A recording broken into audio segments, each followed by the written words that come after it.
Ya, kembali lagi di Apa Kabar Indonesia Pagi pemirsa. Kita hadirkan informasi juga, ini diketahui Presiden Republik Indonesia Prabowo Subianto ya Iya. Putri ya, ini sudah tiba di Malaysia untuk melakukan kunjungan kenegaraan di Malaysia, dan salah satu yang menjadi agenda penting dalam kunjungan ini adalah pemberian anugerah Darjah Mhm. Kerabat Johor yang amat dihormati, pangkat pertama DKI Johor dari Kesultanan Johor.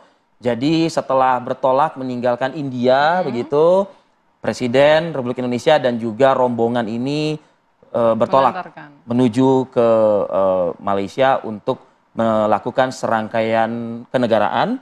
Tadi salah satunya juga sudah kita Mhm. sebutkan ya, terkait juga dengan penerimaan penghargaan. Bahkan juga informasi yang kami dapat dari Wakil Menteri Zulfikar Ahmad Tawala, Menteri P2MI Abdul Qadir Karding juga sudah berada saat ini di Malaysia. Nah, harapannya adalah peristiwa yang terjadi di perairan RHU Selangor Malaysia ini juga menjadi top of mind saat ini pemerintah kita. Kebetulan pimpinan negara kita, Presiden Prabowo Subianto juga sudah berada di Malaysia. Ya, kita juga masih menunggu ya, kalau dari pihak KP2MI sendiri kan sudah, mengajukan permohonan konselorin, kemudian juga masih menunggu apakah kemudian nanti bisa menjenguk para korban Ya, yang saat ini, informasinya dari 5 korban ini, satu tewas, satu kritis, dan 3 lainnya masih berada di rumah sakit ya, Ya. Pak Zul ya. Nah, apakah mungkin dengan kehadiran Pak Prabowo ini juga nanti bisa menekan begitu ya, ataupun mendorong agar lebih mudahnya lagi komunikasi antara pemerintah kita permasalahan dengan pemerintah Malaysia agar kasus ini kemudian bisa betul. dengan cepat diselesaikan, dan misalnya permintaan-permintaan WNI yang saat ini ingin segera dipulangkan juga nanti prosedurnya bisa segera dilakukan begitu ya.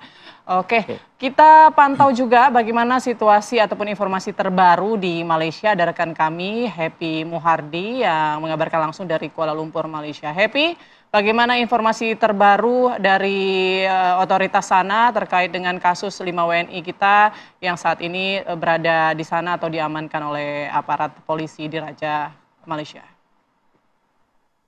Ya, selamat pagi rekan Putri dan Fadil. Arif Fadil, dapat kami sampaikan bahwa hingga saat ini kami masih belum mendapat keterangan resmi selain dari press release yang telah diberikan sebelumnya oleh Datuk Hussein Omar Khan pada 24 Januari 2025 lalu. Jadi terkait dengan adanya informasi yang beredar mengenai nama-nama korban yang ditembak ataupun yang meninggal, kami masih belum mendapatkan informasi secara valid dari pihak kepolisian di Raja Malaysia, terutama dari Polres IPD Kuala Langat yang menangani kasus ini. Demikian. Iya, apakah juga kita mengetahui ya, kalau tadi kan dari pemerintah kita di studio sudah menyampaikan ini memang kondisi korban termasuk juga jasad yang meninggal ini berada di beberapa rumah sakit yang Selangor. berbeda, Happy Muhardi. Apakah Anda memiliki informasi terkait hal ini? Bisakah dipastikan berada di rumah sakit mana saat ini? Ya, dari kelima korban, 4 mengalami luka tembakan dan 1 meninggal dunia. Saat ini mereka berada di 2 lokasi yang berbeda, dan untuk yang meninggal berada di Jabatan Forensik Hospital Banting, sedangkan untuk 1 yang kritis berada di Hospital Klang, dan 3 lainnya berada di hospital atau rumah sakit Sultan Idrisyah di Serdang. Kenapa bisa berbeda? Karena ketiga orang yang ada di Hospital Sultan Idrisyah ini datang lebih dahulu, tiba di unit gawat darurat Hospital Serdang, Sultan Idris Serdang. Kemudian dari pihak dokter jaga yang berada di unit gawat darurat tersebut melihat adanya luka tembak dan melakukan pelaporan terhadap balai polis terdekat atau Polres terdekat yang berdekatan dengan rumah sakit Sultan Idrisyah Serdang. Setelah ditelusuri, ternyata ketiga orang tersebut terkait dengan kasus yang terjadi pada beberapa jam sebelumnya, yaitu di perairan Tanjung Ru, Selangor. Sedangkan untuk yang berada di Hospital Klang itu dibawa setelah diketemukan pada pukul 9 pagi. Jadi beberapa saat kemudian, sekitar pukul 9, pihak patroli APMM mendapati laporan dari masyarakat awam yang mengatakan bahwa telah ditemukan satu kapal yang terdampar di sekitar pantai daerah Banting, Selangor, di mana di dalamnya terdapat 2 orang dalam kapal speedboat tersebut. Dan di dalam tersebut diketahui 1 orang dinyatakan meninggal dunia dan 1 orang kritis. Demikian. Informasi yang kami dapatkan, kami dari pihak KBRI Kuala Lumpur sudah mencoba untuk mendatangi ke rumah sakit, namun dari pihak rumah sakit dan pihak polis juga masih belum mendapat izin untuk mendatangi korban. Demikian. Oke, Happy Muhardi, kalau untuk agenda Presiden Prabowo yang saat ini sudah tiba di Malaysia, dicatwalkan pada pukul berapa, Happy? Ya, tepat pada pukul 6 tadi pagi, Presiden Prabowo Subianto telah mendarat di lapangan Sultan Abdul Aziz Shah Subang. Dan dari Bandara Udara Internasional Subang, kemudian Presiden Prabowo kemudian menuju ke Hotel Mandarin Oriental di wilayah pusat kota, berdekatan dengan Menara Petronas KLCC. Dan dijadwalkan pada pukul 10 nanti Presiden Prabowo RI akan datang ke Istana Negara bertemu dengan Agung dan dilanjutkan bertemu dengan Perdana Menteri Anwar Ibrahim di Sri Perdana di Putrajaya.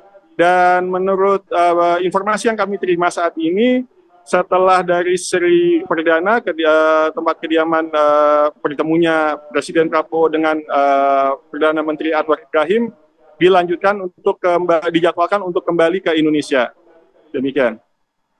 Apakah ada agenda juga terkait dengan penerimaan penghargaan yang juga menjadi salah satu agenda yang beredar ya hingga kita di tanah air ini? Ya, rencananya agenda penganugerahan penghargaan akan diberikan bersamaan dengan ketika datang ke Istana Negara. Demikian, Arif Hadi. Baik, Happy Muhardi, terima kasih. Laporan langsung Anda dari Kuala Lumpur, Malaysia. Saya ingin kembali ke Pak Zulfikar Ahmad Tawala, Wakil Menteri P2MI. Pak Zul, kecaman keras sudah disampaikan oleh pemerintah kita. Betul. Bicara soal handling tenaga kerja ini kan, ini bukan pekerjaan baru ya, tentunya betul, buat pemerintah kita, termasuk juga buat pemerintah Malaysia. Tapi sekali lagi kita kecewa dengan pemerintah Malaysia yang sampai harus mengorbankan nyawa warga negara kita di perairan mereka begitu. Gimana sikap pemerintah kita keras terhadap hal ini?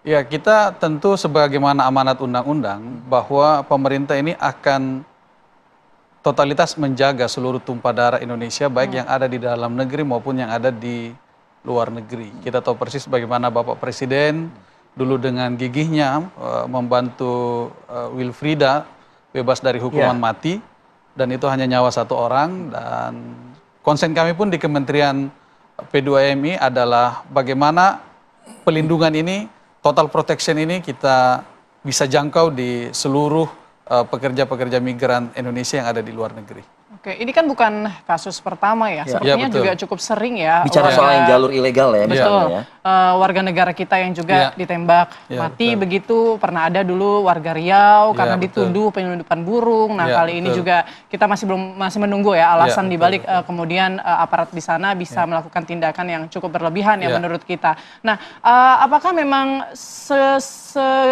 sesulit itukah mencari jalur resmi sampai akhirnya warga kemudian memilih jalur-jalur ilegal, atau apa yang salah sebetulnya? Ya, jalur resmi, jalur legal itu adalah jalur yang justru paling baik, paling nyaman, yang bisa dijangkau oleh seluruh warga negara kita yang ingin bekerja sebagai pekerja migran Indonesia di luar negeri. Cuma memang ada saja oknum yang memanfaatkan anggaplah ketidaksabaran dari warga kita dalam menunggu proses, karena namanya dokumen yang melibatkan dua negara Itu pasti tidak bisa secepat kita memesan es teh. Kita akan menunggu proses diplomatik, kita menunggu proses visanya, dan lain sebagainya. Tetapi di kementerian kami berkeyakinan bahwa ketika di penempatan ini bisa selesai 100% jalurnya itu jalur legal, maka itu sudah 90% menyelesaikan masalah pelindungan pekerja migran kita. Seperti itu Mbak Putri. Kalau dibilang Malaysia itu sebetulnya membutuhkan tenaga yang cukup banyak kah dari Indonesia? Sampai hari ini data Cisco P2MI kita, negara dengan penempatan tertinggi itu masih Malaysia, 1.400.000 orang.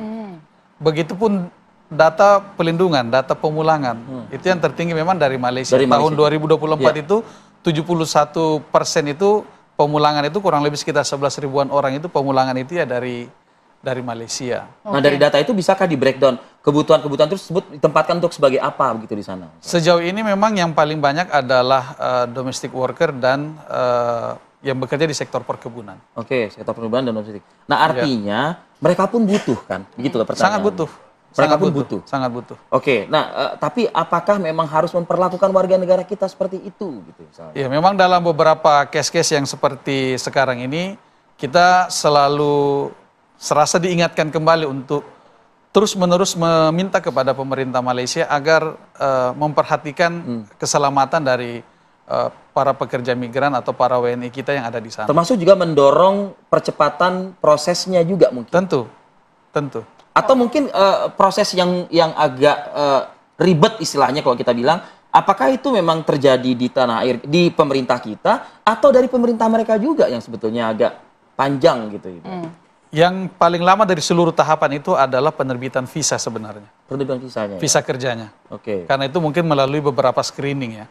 Karena melibatkan pihak swasta di sana, swasta setempat, dan juga ada agensi-agensi penempatan pekerja migran di negara setempat. Oke, mungkin terakhir nih Pak Wamen, apa upaya ataupun juga imbauan agar kejadian-kejadian seperti ini tidak terulang lagi, khususnya bagi warga negara kita untuk nggak usah nekat lah untuk mencari jalur-jalur ilegal hanya untuk bekerja di Malaysia. Ya tentu ini menjadi pekerjaan kita semua, pekerjaan seluruh anak bangsa agar mampu memberikan informasi, mampu memberikan penyadaran kepada warga kita agar jangan sekali-sekali tergiur dengan janji oknum-oknum dalam tanda kutip yang tidak bertanggung jawab. Mereka ini diberantas juga nggak oleh kementerian? Sangat. Makanya kita kemarin di beberapa waktu lalu berkoordinasi dengan pihak kepolisian, pihak Kementerian Imigrasi agar hal-hal seperti ini tidak terjadi lagi di kemudian hari. Gimana biar masyarakat tahu bahwa ini ilegal atau tidak, oknum-oknum yang menawarkan pekerjaan? Apakah bisa berkonsultasi terlebih dahulu ke KP2MI? Kita punya hotline, dan itu bisa ditanyakan langsung, nama PT-nya apa. PT-PT yang terdaftar kita ada 400 PT penempatan yang ada di Indonesia dan itu resmi. Sekarang ini dengan naiknya status kelembagaan kami, itu tentu akan memudahkan kami untuk melakukan verifikasi ulang terhadap PT-PT yang ada. Perwakilan P2MI di provinsi, di kabupaten kota pun? Ya, kita sudah ada di 22 provinsi. Nah, balai penempatan namanya, kemudian di beberapa provinsi kita ada pos-pos pelayanan. Untuk mempercepat pelayanan-pelayanan kita bagi warga negara kita yang ingin bekerja di luar negeri. Baik, ya kita berharap tidak ada lagi kejadian-kejadian serupa, meskipun tadi juga pemerintah kita secara gamblang juga sudah menyebutkan nih akses-akses yang memang biasa dijadikan gitu ya, jalur-jalur ilegal migran kita yang akan bekerja di luar negeri. Mudah-mudahan ini juga mendapatkan pengawasan untuk internal pemerintah kita, termasuk juga hubungan bilateral kita dengan pemerintah Malaysia. Jangan cuman makan-makan bersama dengan Perdana Menteri Malaysia, lalu melupakanlah hal-hal yang menjadi keprihatinan kita juga nih. Buat warga negara Indonesia. Semoga kunjungan Presiden saat ini yang berada di Malaysia juga jadi momentum yang tepat ya untuk kemudian menjadikan kasus ini menjadi perhatian bagi pemerintah Malaysia maupun juga Indonesia. Baik, terima kasih banyak Pak Wamen Zulfikar Ahmad sudah berkenan hadir bersama kami di Apa Kabar Indonesia Pagi. Sehat selalu Bapak. Oke, kami akan jeda dulu sejenak, masih akan terus membahas yang menjadi perhatian publik, yaitu sistem zonasi akan diganti dengan domisili tanpa kartu keluarga. Oke, menarik ya. Pastinya kita juga masih bertanya bagaimana kira-kira mekanismenya, apakah ini jadi evaluasi di sistem zonasi sebelumnya atau justru ini menimbulkan masalah baru. Sesaat lagi pemirsa kami akan kembali.